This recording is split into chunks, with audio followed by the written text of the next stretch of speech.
There was a recent exercise that had just occurred by, I believe, 9 different major medical organizations representing almost 500,000 different physicians, where each independent medical group was tasked with coming up with 5 different things that physicians should speak to their patients about.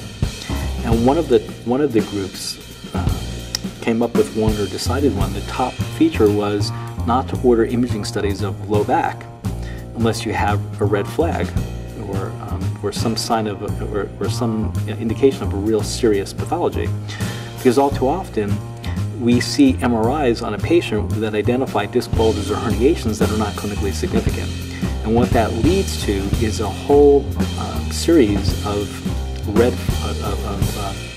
red herring diagnoses and treatments that are not only costly, but that also can put the patient at greater risk and might not even, at least in the very least, have no clinical benefit or little to no clinical benefit.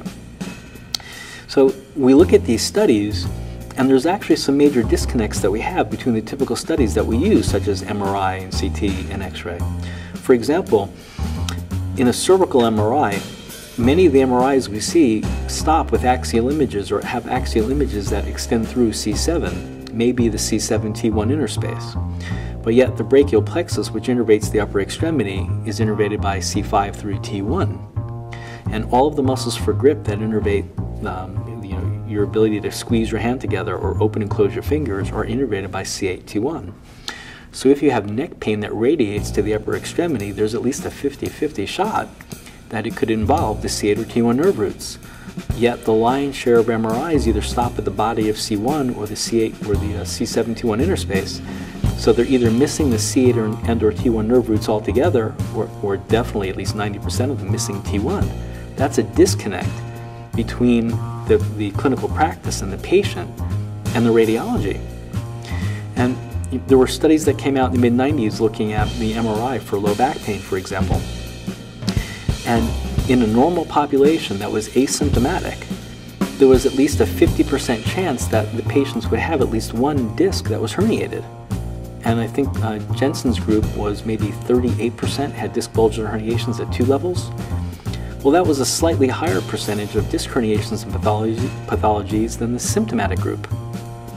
So in a sense, you're getting an MRI finding that shows a disc herniation, but you might as well flip a coin because it's a 50-50 shot whether or not it would be symptomatic. But that's a problem when you consider that imaging studies alone proved to be one of the fundamental things that we're basing the need to do surgery on. Maybe that accounts for a significant number of the failed surgical patients that we've seen over the years. Another big disconnect that's extremely important is an MRI, for example, nor an X-ray, can identify inflammation of a nerve, which would be radiculitis if we're talking about the nerve root. Yet all of the therapies that we do for first-line treatment seem to be to address radiculitis. For example, if we put the patient on anti-inflammatory medication and their pain goes away, if there was a disc herniation on MRI, the disc is still there. If we sent them for physical therapy and their pain went away, well, the disc would still be there. If we did an injection, whether it was a facet injection or a nerve root injection or any sort of epidural, and the pain goes away, well, the disc pathology is still there, so you just created a situation where you have a clinical pathology on imaging study but an asymptomatic patient. And yet, that's the first indication that we're looking at for maybe the need for do a surgical decompression. The problem is that inflammation of a nerve does not show up on an imaging study such as MRI or X-ray, but yet, again, our first-line treatment is for an inflammatory pathology. And I never hear that being discussed. That's a problem. We also talk about imaging studies such as that are more functional in nature, such as EMGs. The problem is that many EMGs are done as cookie-cutter studies, and they only evaluate a certain group of nerves or muscles. And what makes the EMG more clinically significant is when you tailor the test to the patient based on clinical examination findings, because there's more than just the core little number of nerves or muscles that they might evaluate.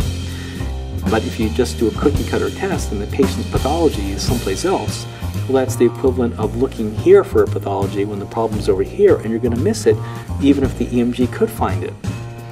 But yet, another disconnect there as well is the fact that an EMG looks at how motor function is typically affected, But if you have a preganglionic sensory radiculopathy, meaning a nerve root at the spine, but it's preganglionic, your EMG finding might be completely normal.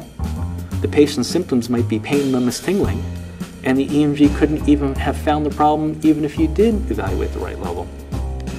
And strangely enough, there actually is a diagnostic test that does evaluate the sensory side, and yet it seems to be the one that's most often overlooked, which is the somatosensory evoked potential. And they too can be very sensitive and very specific, yet they seem to be the test least used, which is very unfortunate, because when you do a somatosensory evoked potential, you're evaluating and looking at those same sensory pathways that are essentially making up that whole pattern or that whole pathway of how pain is conducted or transmitted from your finger to your brain.